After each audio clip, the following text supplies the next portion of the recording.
Il était une fois un des personnages les plus politiquement incorrects de l'histoire de la WWE, avec une gimmick sulfureuse qui n'était possible que dans la folie de l'Attitude Era à la fin des années 90, celle d'une star de film pour adultes.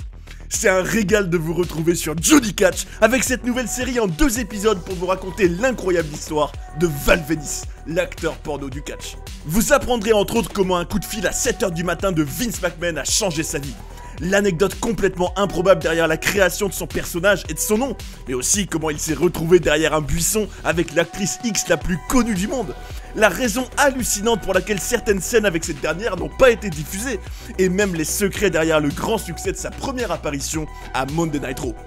Et vous ne devinerez jamais comment il appelait son pénis, ni pour quel motif un de ses collègues voulait le lui couper. N'hésitez pas à faire comme Nassir Voselius, qui est très fidèle à la chaîne et qu'on remercie du fond du cœur, en vous abonnant, en likant et en partageant la vidéo pour faire grandir la chaîne tous ensemble. Vous êtes bien sur Johnny Catch, Val Venis, l'acteur porno du catch, épisode 1. C'est parti!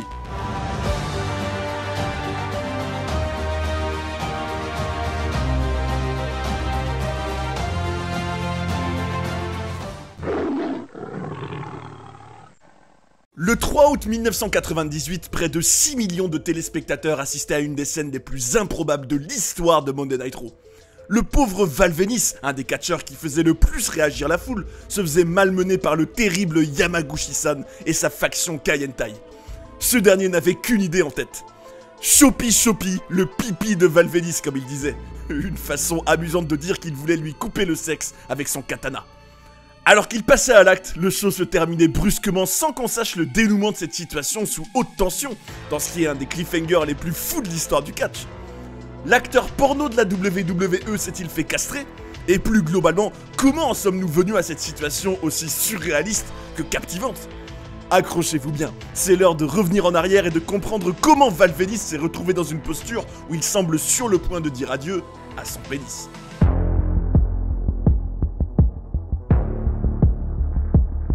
Rien ne prédestinait le dénommé Sean Morley à devenir l'acteur porno du catch. Ce Canadien qui est né le 6 mars 1971 à Oakville est devenu passionné de catch quand il était gamin, en ayant notamment été marqué par le match entre Hulk Hogan et l'Iron Sheik. Et il est allé se former dans une école spécialisée, puis à partir de 1994, il a multiplié les expériences. Et pas seulement au Canada, où il a fait la rencontre d'un certain Adam Copeland, qu'on connaîtra mieux sous le nom de Edge. C'est surtout au Mexique, sous le nom de Steel et en étant masqué, qu'il va véritablement se faire un nom au Consejo Mundial de Lucha Libre. C'est une expérience qui lui a aussi servi dans sa vie personnelle, puisqu'il a été obligé d'apprendre l'espagnol là-bas pour communiquer avec ses collègues. Et on imagine qu'il était bien heureux d'être hispanophone lorsqu'il a rencontré sa future épouse, une Mexicaine qui s'appelait Lourdes. En 1997, après 3 ans d'aventure en tout genre, il a tapé dans l'œil de la WWE et de la World Championship Wrestling, les 2 plus grandes compagnies de catch à l'époque, qui voulaient toutes les 2 le recruter.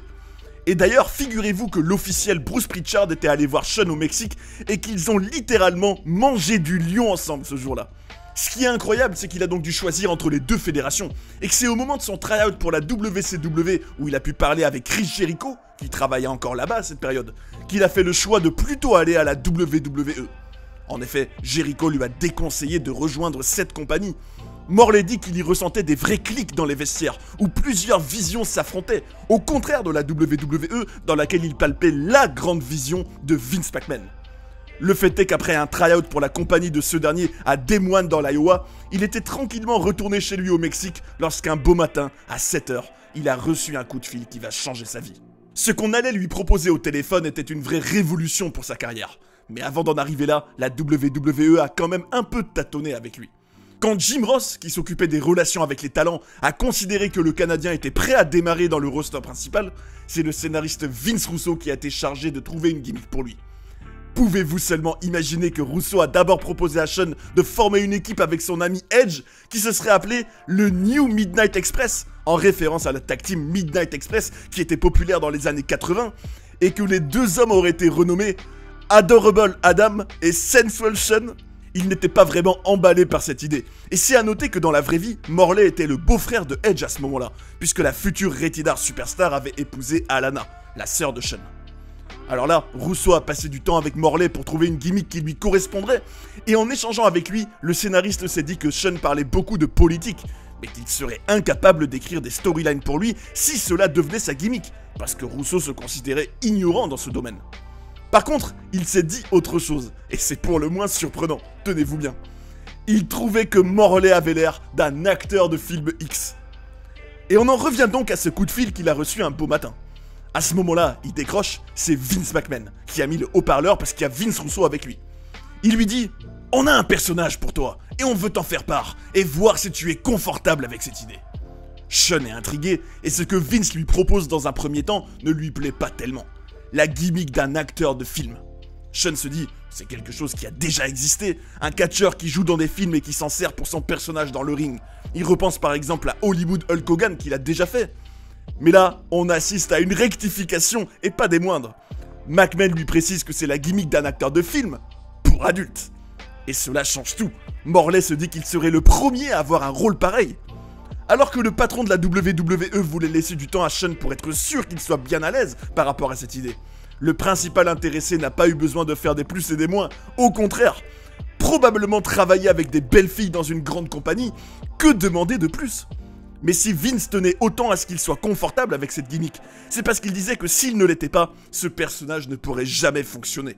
Et justement, Russo avait trouvé un nom pour ce rôle d'acteur de film de charme qui se reconvertit dans le catch. Val Venis. Comment a-t-il trouvé ce nom? C'est très simple. Il s'est demandé quel mot rimait avec pénis. Par contre, on pouvait avoir une inquiétude, et c'était aussi le cas pour l'officiel Bruce Pritchard. Ce personnage d'acteur de film X ne condamnait-il pas Sean Morley au mid-card des shows? N'allait-il pas lui coller une étiquette pas forcément très valorisante pour le reste de sa carrière? Pourrait-il prétendre au main event de WrestleMania par exemple? Toutes ces questions sont parfaitement légitimes, et je vous invite à bien rester jusqu'au bout de ce premier épisode pour les explorer ensemble et découvrir la suite du parcours très étonnant de Val Venis.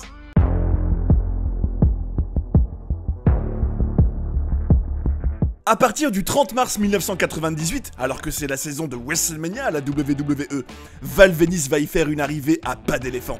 Et par le trident de Poséidon, les vignettes de lui qui ont été diffusées pendant plusieurs semaines étaient excellentes à mon humble avis. Et vous verrez qu'elles ont clairement fait leur effet sur les téléspectateurs. Avant toute chose, je tiens à souligner à quel point la stratégie avant de faire débuter Val Venis dans le ring a été intelligente de la part de la WWE. On a pris le temps de nous présenter un personnage avec pas moins de 6 vignettes qui duraient chacune entre 1 et 2 minutes, et une dernière vignette qui était une sorte de compilation des précédentes. Le tout sur quasiment 2 mois donc. Et je dois dire qu'il n'y a pas mieux pour permettre à chacun de se familiariser avec un catcheur. Son petit univers, ses objectifs, sa personnalité, sa manière de parler. Et en l'occurrence, l'identité que dégageaient ces vignettes était incroyable. Par une succession de scènes très simples, qu'il soit dans son lit devant son dernier film pour adultes, sous la douche en charmante compagnie ou dans sa voiture, on a pu constater que Val Venis était un homme qui multipliait les sous-entendus sexuels en parlant lentement, le tout ponctué par des sons équivoques. Et pas seulement les siens d'ailleurs. Il parlait de pénétrer la WWE, on avait un panneau final avec des rayures de tigre en arrière-fond qui disait que Val Venis allait venir, et un autre élément que je trouve drôle, c'est qu'il appelait son sexe le Big Valbovski. En ajoutant à tout cela une petite musique d'ambiance adaptée et des références à la pop culture, puisqu'il mentionne les acteurs Bruce Willis et Jack Nicholson, vous avez tous les ingrédients pour créer une hype maximale à mes yeux. Ces vignettes promettent un personnage drôle, divertissant, et la performance de Val, en termes d'aisance, malgré la difficulté de ce challenge, est vraiment remarquable. Dans ces vignettes, on est également frappé par l'attention aux détails. Regardez cette bouteille de vin en arrière-plan, ce tableau qui représente un tigre, ces oreillers au motif animalier, cette alternance avec des plans en noir et blanc qui brisent le 4e mur en quelque sorte, mais c'est cohérent puisque le personnage semble être un habitué des plateaux de tournage justement. Il y a une vignette en particulier qui a encore plus suscité l'intérêt des téléspectateurs. Celle dans laquelle Val Venis parlait de son nouveau film, à savoir Val Venis, soldat de l'amour. On le voyait derrière un buisson en compagnie d'une actrice, et pas n'importe laquelle, Jenna Jameson. Il s'agissait tout simplement de l'actrice X la plus connue du monde en 1998. Une véritable prouesse de la part de la WWE en termes de visibilité et de retombées médiatiques, puisque cette Jenna Jameson était une vraie célébrité, avec notamment des films qui battaient des records en termes de vente, et une autobiographie qui a été un best-seller aux États-Unis. Clairement, Val Venis s'était mis dans les meilleures conditions pour réussir dans la compagnie. Et pourtant, vous allez voir que cette vignette avec Jenna Jameson a failli ne pas être diffusée du tout. Tout d'abord, il faut savoir que toutes ces vignettes ont été tournées en 48 heures dans la maison de Bruce Pritchard. Et la participation de Jenna Jameson a failli mettre en péril le couple de Pritchard. Effectivement, Bruce était plus ou moins l'intermédiaire technique entre la WWE et Jenna, donc c'est lui qu'elle appelait pour tout mettre en place. Et vu qu'elle habitait en Californie dans un autre fuseau horaire, il était minuit quand elle appelait. Et la femme de Bruce n'était pas la plus heureuse en découvrant qu'une certaine Jenna demandait à parler à son mari à une heure tardive. Et au moment du tournage, la femme de Bruce voyait Jenna se balader quasiment nue, et apparemment, il ne lui avait pas dit que c'était une actrice X. On va dire que c'était une expérience inédite pour les Pritchard. Mais le pire dans toute cette histoire, c'est qu'au moment de découvrir les vignettes avec Jenna Jameson et Val Venis, notamment une dans une baignoire, Vince McMahon n'en était pas fan du tout. Il trouvait que Jameson avait une tête d'actrice X, ce à quoi Bruce Pritchard lui a répondu qu'elle était une actrice X. Visiblement, McMahon n'avait aucune idée de qui elle était, et il les trouvait vulgaires.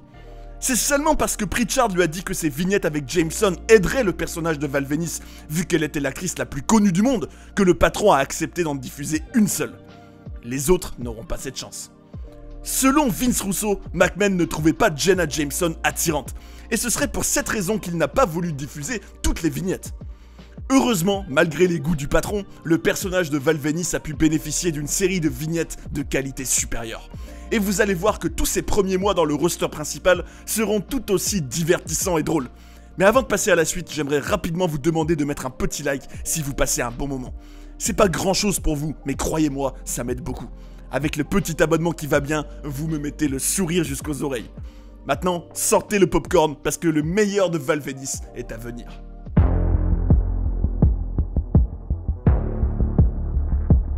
Le 18 mai 1998 à Nashville, le grand soir était enfin arrivé pour Val Venis. Il était temps pour lui de débuter dans le ring à Monday Night Raw. Et ce qui est absolument incroyable au moment où on le regarde débarquer sur le stage avec une musique qui évoque parfaitement le côté érotique que ses vignettes inspiraient déjà, c'est la réaction du public qui lui réserve une ovation. Mais ce qui est encore plus fou, c'est le nombre de pancartes qui lui sont dédiées. Il faut se rendre compte qu'un tel accueil et un tel investissement des fans sont généralement réservés à des superstars déjà bien établis. Avec Val Venis, on a l'impression de voir arriver quelqu'un que les spectateurs connaissent et apprécient tous, alors que pourtant, il s'agissait bel et bien de sa première apparition. Je dois dire que je trouve toute la mise en scène autour de son entrée très réussie. On a un éclairage plutôt violet, mais on aperçoit également sur le titantron des images provenant de ses vignettes, alternées avec des images de hot dog, des sortes de grandes explosions. On comprend bien qu'il s'agit d'un personnage d'acteur X, avec aussi la petite danse qu'il fait, cette serviette qu'il a autour de la taille. Une attitude qui semble plaire aux spectatrices. Au début de son theme song, on remarquera bien évidemment la phrase « Hello, ladies », qu'on pourrait traduire par « Salut les filles », avec la voix grave qui le caractérise désormais. Par la grâce d'Athéna, pouvait-on seulement imaginer une meilleure phrase pour tout de suite donner le ton et rester en tête des fans? Pour l'anecdote, c'est une catchphrase qui a été trouvée pendant le tournage des vignettes. Il s'agit donc d'une trouvaille qui vient du terrain, ce qui a souvent été la source d'excellentes idées à la WWE. Et figurez-vous que Val a lui-même avoué que ce « Hello ladies » lui a beaucoup servi avec les femmes à cette époque. Au vu de la réception que le public lui a offerte en ce 18 mai 1998, on peut dire que ces débuts de Val Venis sont peut-être l'illustration parfaite de comment une présentation générale soignée peut faire toute la différence. Comme l'explique Vince Russo, cela a pris des semaines et des semaines de travail pour rendre les débuts de Val Venis parfaits. Ce n'est pas une coïncidence qu'au moment où il est allé au ring pour la première fois, le public est devenu fou. Ce sont des choses qui ne s'improvisent pas du jour au lendemain. Russo considère que cette mise en place du personnage de Venis est un exemple. Il dit qu'il n'a lui-même jamais vu quelqu'un d'aussi populaire en apparaissant pour la première fois dans une arène. Et il ne s'attendait pas non plus à ce que Venis soit autant aimé, puisqu'il était censé être un heel qui divise les hommes et les femmes dans le public à l'origine. Un autre point positif qu'on peut remarquer dans ce premier match de Venis, c'est qu'il a non seulement un physique crédible, mais aussi un in-ring tout à fait correct, dans lequel on retrouve cette identité X, on va dire, par l'intermédiaire de ce petit moment où il fait encore sa danse au-dessus de son adversaire, et surtout sa prise de finition. Il y va sur la 3e corde pour ensuite venir tataner son adversaire, qui est par terre. Et le nom de cette prise est peut-être le plus politiquement incorrect de toute l'histoire de la WWE, puisqu'ils l'ont appelé le money shot. Un terme qui vient du monde pornographique et qui désigne l'apothéose finale d'un film X. Et ce qui est très drôle, c'est que Val Venis lui-même ne savait pas ce que c'était pendant plusieurs mois, et que Vince Russo, qui avait imaginé ce nom, n'avait pas pris la peine de lui expliquer. C'est seulement en parlant en voiture avec ses collègues que Val a saisi la subtilité. C'est également avec Vince Russo qu'ils imaginaient les promos qu'il se mettra à faire par la suite avant ses matchs. Parmi ces moments qui étaient souvent hilarants, on peut citer des pépites comme « Le Big Valbovski est comme un Rubik's Cube.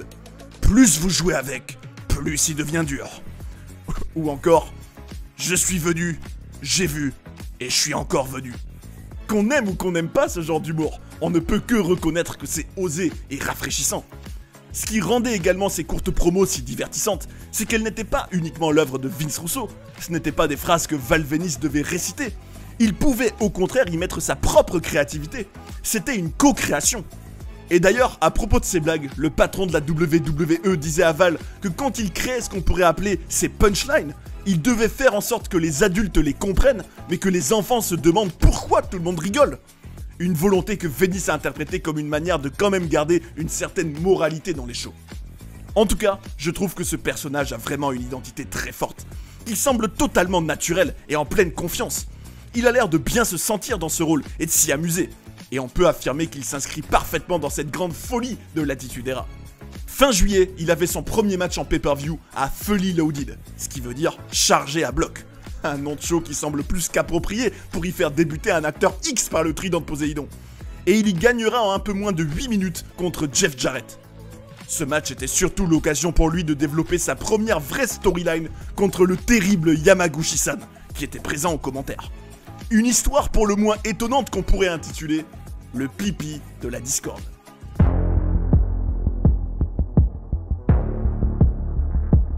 Au moment où Val Venis s'est mis à convoiter, à sa façon, la femme de Yamaguchi-san, il ne s'attendait certainement pas à se retrouver dans une scène vraiment incroyable et inédite dans l'histoire de la WWE quelques semaines plus tard. Est-ce que ces avances déplacées allaient provoquer la castration de son sexe par son rival et ses laquais? En tout cas, c'était l'été 1998, et Val Venis avait sa première vraie storyline dans le roster principal. Et le moins qu'on puisse dire dans cet angle, c'est que les deux camps se rendaient coup pour coup.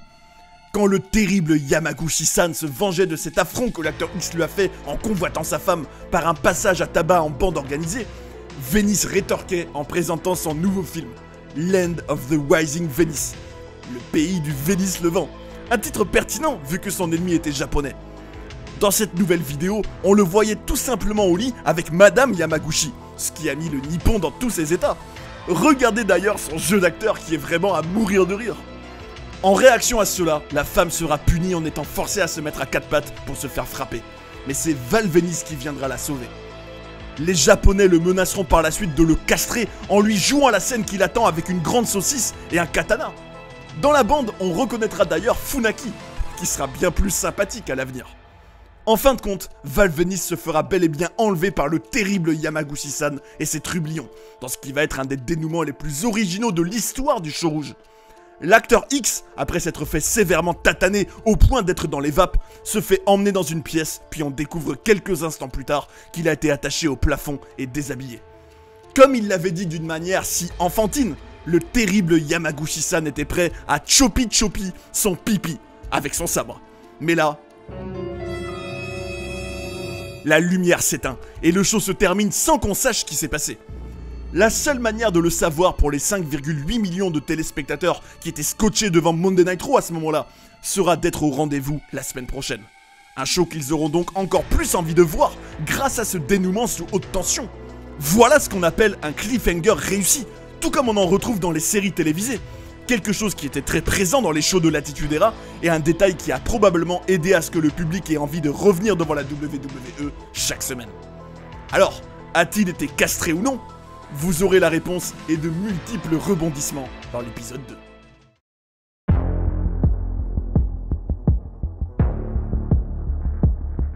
J'ai laissé beaucoup d'ADN dans tout le Royaume-Uni. Une phrase marquante de Val Venis. Et justement, maintenant je tiens à vous proposer plusieurs extraits d'interviews que l'acteur porno du catch a faites au fil des années. Et vous allez voir que c'est passionnant, parce que vous l'entendrez raconter comment il a vécu en détail toute la création de son personnage, mais aussi son avis sur la différence entre Stone Cold Steve Austin et The Rock dans la vraie vie. Qui était selon lui le mec le plus drôle du vestiaire? Comment le rapport aux femmes de Val dans sa carrière a évolué? et sa vision de la génération actuelle de catcheurs par rapport à la sienne. Et vous saurez même s'il a regardé les films pour adultes de Sony et de China. Val Venis en interview, c'est parti. Quand je catchais au Mexique, c'est là où Vince Russo a eu l'idée du personnage de Val Venis. Alors, ils m'ont appelé à 7h du matin, Vince Russo et Vince McMahon. Il était 7h du matin à l'heure de la ville de Mexico, donc j'imagine qu'il était vers 9 ou 10h dans le nord-est, vers New York et l'état du Connecticut. Il m'appelle et Vince me dit « On a ce personnage, son nom est Val Venis. Son nom de famille s'écrit V-E-N-I-S. » Quand il m'a épelé le nom de famille, je me disais « Quelle drôle de manière d'épeler Venis. » Mais peu importe. Et après il me dit « Val Venis est un ancien acteur de film qui est devenu catcheur. » Et le premier truc auquel je pense dans ma tête, c'est Jesse Ventura, Hollywood Hogan. C'est quelque chose qui a déjà été fait. On va juste recycler ce qui a déjà été fait avec Jesse Ventura? C'est pas quelque chose qui me faisait vraiment envie.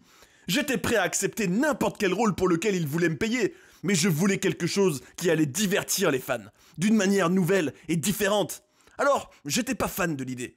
Mais quelques secondes après avoir dit que Val Venis est un ancien acteur de film qui est devenu catcheur, il m'a dit qu'en fait, Val Venis est un ancien acteur de film pour adultes qui est devenu catcheur. Et à ce moment-là, je me dis, voilà quelque chose qui n'a jamais été fait.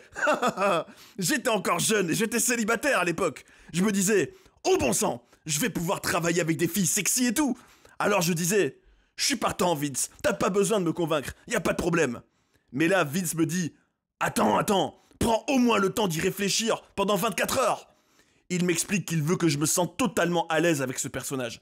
Parce que si moi je me sens pas à l'aise avec le personnage, les fans n'adhéreront pas et personne ne se fera de l'argent.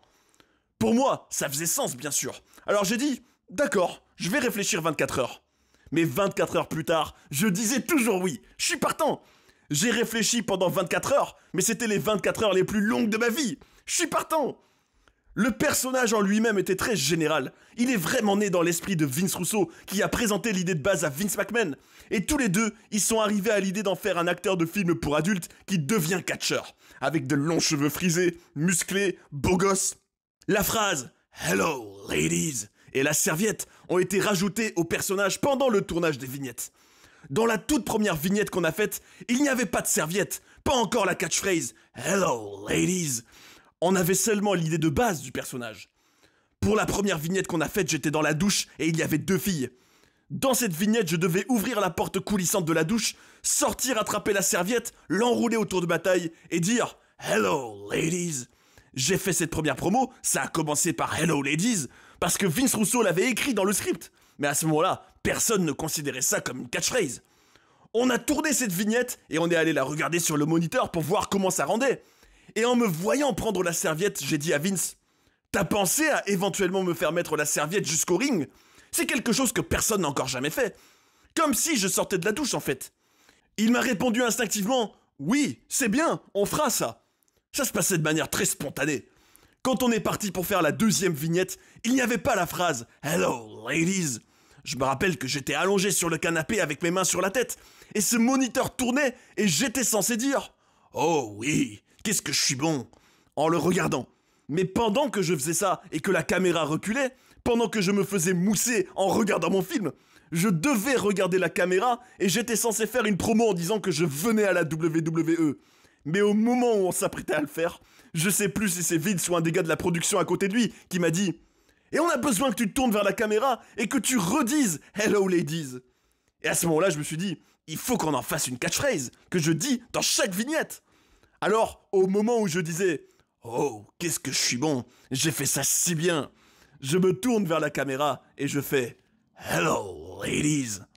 Après on la regarde, c'était la deuxième fois qu'on démarrait une vignette par « Hello ladies ». Et on s'est dit que ça devrait être une phrase d'ouverture pour chaque blague. Les choses ont été développées étape par étape pendant qu'on créait des contenus vidéo pour le personnage. Et pour la vignette avec Jenna Jameson, on a donc tourné dans la maison de Bruce Pritchard, l'officiel. Et je me souviens que sa femme était présente. Moi à l'époque, je croyais que tout était cool, que c'était purement du business. Ce n'est que des années plus tard que j'ai appris que Bruce a eu des soucis avec sa femme à l'époque, à cause de Jenna Jameson qui était dans leur maison. Avec Jenna, ça n'a été qu'une seule journée de tournage. On a peut-être dû passer 3/4 d'heure ensemble dans la journée. Et la plupart de ce qu'on a tourné n'a pas été diffusé, parce que Vince McMahon a décidé que ça allait trop loin. Et ils ont juste mis Jenna dans des choses simples. Mais on avait enregistré beaucoup de choses. C'était purement professionnel. Moi, mon but c'était de tout terminer à temps pour pouvoir avoir mon vol pour rentrer au Mexique et continuer ce que je faisais là-bas. On essayait de tout faire le plus vite possible et d'avoir toutes les vignettes dans la boîte. C'était que du business. Mais je n'avais aucune idée qu'en coulisses, la femme de Bruce Pritchard était excédée. Je n'en avais aucune idée jusqu'à quelques années plus tard. Je me souviens qu'à l'époque, c'est déjà arrivé quelques fois que Triple H dise des choses dans le ring que j'aurais très bien pu dire moi dans mon personnage, qui aurait été bien plus approprié pour le Big Valbowski. Mais j'ai aucune idée s'il a déjà eu des problèmes pour ça. Personne ne m'a jamais rien dit. Au début, le personnage de Val Venis n'a pas reçu la réaction qu'on imaginait de la part des fans. À la base, on avait visualisé que je serais un personnage qui s'en prendrait aux hommes tout en faisant mousser leurs copines et leurs femmes. J'étais censé créer de la division. Quand je suis allé dans le ring, je clashais les hommes et je branchais leurs copines. Mais bizarrement, tout le monde en était fan, même les hommes. C'était une drôle d'époque dans le catch. Stone Cold Steve Austin par exemple, s'il faisait le même personnage 10 ans plus tôt, il aurait été un heel. Les heels devenaient les nouveaux babyface du catch. Le personnage de Val Venis avait été créé pour être un méchant, mais les fans changeaient, alors c'est devenu un gentil. Il faut savoir que j'étais assez conservateur d'un point de vue business quand j'étais en coulisses. Quand j'ai catché à l'international pendant 1 an, laissez-moi vous dire quelque chose. J'ai laissé beaucoup d'ADN dans tout le Royaume-Uni. À ce moment-là de ma carrière, j'avais grandi, j'avais des objectifs plus ambitieux, je n'étais plus un gamin. Et il y a des gars comme Ric Flair qui n'ont jamais quitté cette phase où on est des gamins. C'est quelqu'un de super, mais encore aujourd'hui, il est dans cet état d'esprit comme à l'université où tu vis à 100 à l'heure. Moi j'ai grandi et ce mode de vie a fini par m'ennuyer. Ça m'a aussi inquiété parce que tu peux avoir des soucis quand tu as ce mode de vie. Alors, au moment d'arriver à la WWE, je m'étais vraiment calmé sur le côté faire la fête, coucher avec des filles, etc. Je l'avais déjà fait, mais désormais, je voulais me poser. Alors pour moi, ma période de la WWE, j'étais purement en mode business. Ça m'arrivait de faire la fête de temps en temps, mais même là, je me couchais tôt. Je ne sortais plus jusqu'à 6h du matin, alors qu'au début de ma carrière, c'est arrivé souvent. Dans cette phase de ma carrière, je n'avais rien à expliquer à plein de filles, parce que j'avais une seule femme, et ça me rendait heureux. J'étais focalisé sur ma carrière. Alors, je me suis jamais mis dans des situations alambiquées à partir du moment où j'étais à la WWE. D'ailleurs, j'ai quelque chose à raconter à propos de Sunny, la diva. J'étais à la WWE en y étant à 100% professionnel. Par contre, si on avait été 10 ans plus tôt et que Sunny m'avait dit ce qu'elle m'a dit, je peux vous dire que je lui aurais sauté dessus. Mais à ce moment-là de ma vie, je n'étais pas du tout intéressé. Tout ce que je voulais, c'était me faire de l'argent, créer du divertissement pour les fans et gagner de l'argent de cette manière-là. Et un jour, alors que les équipes mettaient tout en place pendant la journée pour Monday Night Raw, Mark Henry et moi, on est allés s'asseoir à la table des commentateurs, on a mis les casques, et on discutait entre nous en regardant des mecs catcher dans le ring. On s'amusait à commenter ce qu'ils faisaient. On avait un dialogue avec Mark Henry, et tout à coup, mon casque est enlevé de mon oreille, et c'est Sunny. Elle m'enlève le casque et me dit « J'aime le sexe attaché ». J'ai sursauté, j'ai posé le casque sur la table et j'ai dit « Wow, j'ai pas besoin de savoir tout ça !» Et Mark Henry a enlevé son casque et me demandait « Qu'est-ce qu'elle a dit, Val? Qu'est-ce qu'elle a dit ?» Elle s'en allait en me faisant son petit regard qui voulait tout dire. Et je me suis dit « Nom d'un chien, les histoires que j'ai entendues à propos d'elle sont vraies. » Et voilà, c'est tout, c'est jamais allé plus loin. Si ça avait eu lieu 10 ans plus tôt, j'aurais répondu « Ah tiens, t'aimes le sexe attaché? J'en ai déjà entendu parler de ça. Tu veux me montrer ce que c'est ?» Mais c'était une autre époque. Désormais, j'avais une femme, j'étais heureux, je travaillais dur pour me faire de l'argent. Mes objectifs avaient changé par rapport à avant. C'était une interaction intéressante, mais il n'y avait vraiment aucun intérêt de mon côté. Elle a eu le courage d'aller voir un mec qu'elle ne connaissait pas du tout. Je venais à peine de la rencontrer quelques semaines plus tôt, on n'avait quasiment jamais discuté. Mais là, m'enlever le casque, me dire qu'elle aime le sexe attaché, sans avoir aucune idée de qui je suis, elle est clairement à un autre niveau, elle. Elle n'a pas été à la WWE très longtemps pendant que j'y étais. Je sais qu'elle avait un problème avec les médicaments antidouleurs, elle était fracassée. Il l'avait retrouvée en coulisses et avait dit qu'il devait la mettre en cure de désintoxication. Mais de ce que je sais moi, elle a refusé d'y aller. Alors, elle a été virée. C'est juste ce que j'ai entendu, hein. Et non, malgré mon personnage d'acteur porno, je n'ai jamais regardé le film pour adultes que Sunny a fait. Je pense pas que je serais capable de le regarder. C'est différent quand tu connais la personne. Pareil pour Chyna. Durant ma première année à la WWE, les scénaristes avaient des storylines pour chaque match sur la carte. En ce qui me concerne à moi, je pense que les scénaristes prenaient plaisir à écrire des storylines pour mon personnage. Avec Vince Russo par exemple, qui était le scénariste principal, j'avais une storyline qui continuait chaque semaine. Et toute cette histoire avec le clan Kaientai, Yamaguchi-san et Val Venis ont poussé les limites encore plus loin. Je me rappelle qu'un soir, j'arrivais dans l'arène et ils m'ont dit qu'ils allaient faire la scène où Yamaguchi coupe une grosse saucisse avec son katana. Je leur demandais, on va vraiment diffuser ça à la télé? Ils me disaient, ouais. Ça me dérangeait pas du tout, c'est juste que j'arrivais pas à croire que ça allait passer à la télévision. Ça me choquait.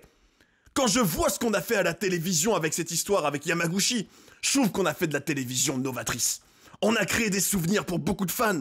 Encore aujourd'hui, on vient beaucoup m'en parler de cette storyline du Choppy Choppy Your Pipi. C'était une époque de la WWE avec beaucoup de choses mémorables. Moi, je suis juste un des acteurs, je ne suis qu'une pièce du puzzle. C'est les scénaristes qui créaient tout ça.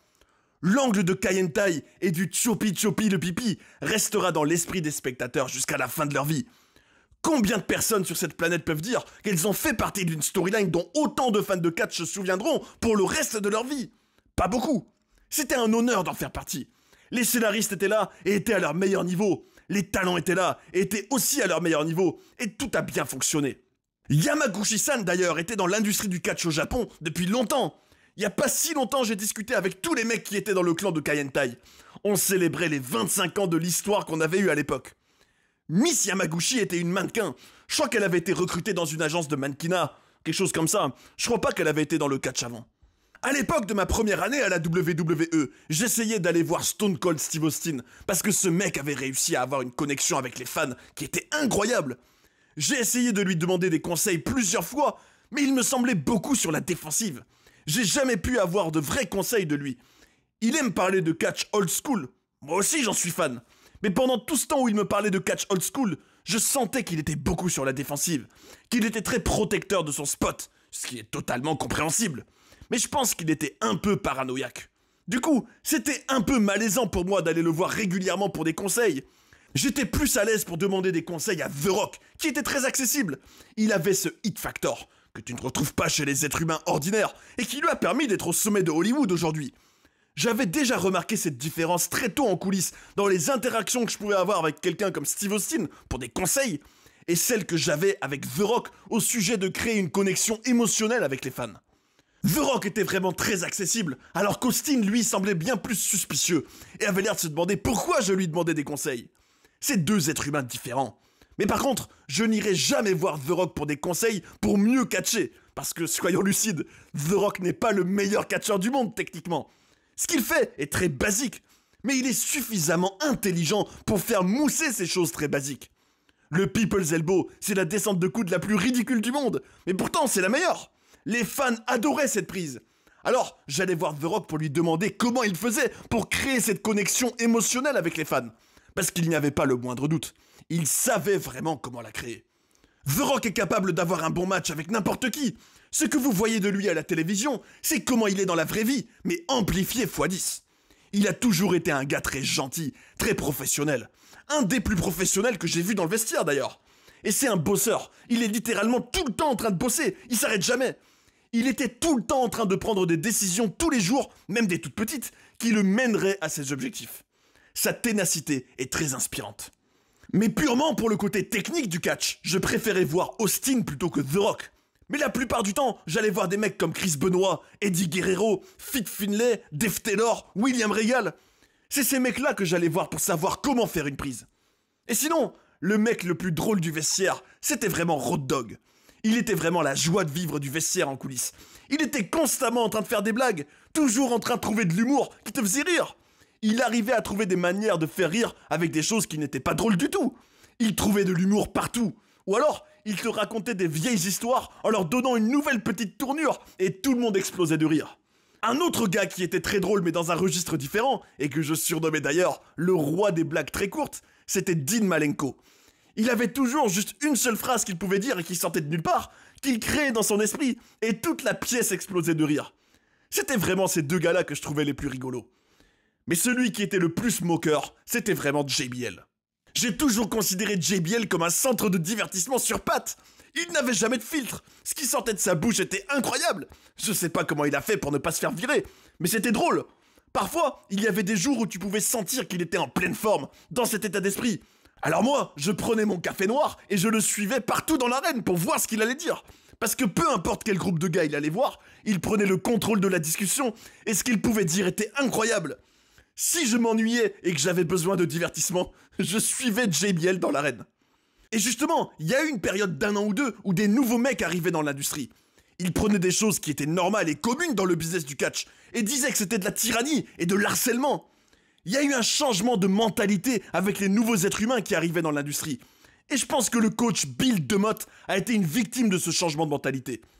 Tout à coup, quand tu faisais faire 500 squats indiens à un mec, parce que soi-disant il voulait réussir dans le business et qu'il voulait être le meilleur du monde, quand tu poussais les gars trop loin, il n'y avait plus de virilité. Ouin, j'ai vomi pendant les squats, il m'harcèle, c'est trop, un être humain ne devrait pas subir ça. On dirait que le fait de se plaindre est devenu normal dans le catch avec les nouveaux gars qui sont arrivés dans le business. Alors, quand on parle de harcèlement et de moquerie, c'est sûr que JBL était un sacré client. Mais je pense que Bill DeMott a été une victime de ce changement chez les nouveaux catcheurs dans l'industrie. La mentalité qu'ils avaient. Ces nouveaux mecs avaient une mentalité bien plus faible. On ne créait plus des hommes de catch. Les catcheurs de la nouvelle génération arrivaient et disaient « Oh, je me suis tordu la cheville, je dois prendre 6 semaines de repos. » Alors que nous, on catchait avec des chevilles tordues tous les soirs. C'était quelque chose de normal pour nous. Je pense que le sujet de l'harcèlement pose la question de quand est-ce que dans l'industrie, on a perdu ces types qui étaient des durs à cuire et qui n'allaient pas se mettre à se plaindre s'ils se prenaient une patate par accident ou intentionnel. Des types qui réglaient leurs soucis entre eux dans les vestiaires, à l'abri des regards. Le catch ne me donne plus l'impression d'être un business viril aujourd'hui. Je pense qu'à partir du moment où on s'est mis à mettre d'étiquettes de harceleur à des personnes, l'attitude des catcheurs changeait. Et en ce qui concerne le fait de se sentir offusqué pour tout et n'importe quoi aujourd'hui, je peux vous dire que même pas un dixième de ce qu'on disait entre nous en voiture à l'époque pourrait être diffusé à la télévision aujourd'hui. Dans l'époque actuelle, on serait immédiatement censuré et complètement enterré. De nos jours, tout le monde se sent facilement offensé, et je pense que ça nuit au business du catch. À l'époque, l'idée c'était que le heel offense les fans. Il devait réussir à susciter une telle haine envers lui que les spectateurs seraient prêts à payer cher pour voir le babyface lui botter les fesses. Mais maintenant, les heels marchent sur des œufs. Tu ne peux plus être un vrai heel. Il y a juste un seul mec dans l'industrie du catch aujourd'hui qui est encore un heel à l'ancienne. Et c'est rafraîchissant de le voir remettre au goût du jour le personnage de heel old school. C'est MJF à la EW. Les heels old school, comme Chris Jericho aussi, ils en ont rien à faire si les spectateurs se sentent offensés. Aujourd'hui, les spectateurs disent qu'ils se sentent offensés et qu'ils vont tout rendre public pour qu'on se fasse comme cancel sur les réseaux sociaux. MJF est le seul que je vois avec cette mentalité à l'ancienne où il s'en fiche d'offenser les autres. Et c'est fantastique. Tout ce que dit et tout ce que fait MJF est réalisé dans l'objectif de se faire de l'argent.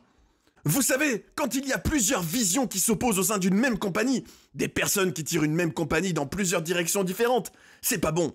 Il faut qu'une entreprise ait une grande vision très claire. Sinon les fans n'ont rien à quoi ils peuvent s'accrocher.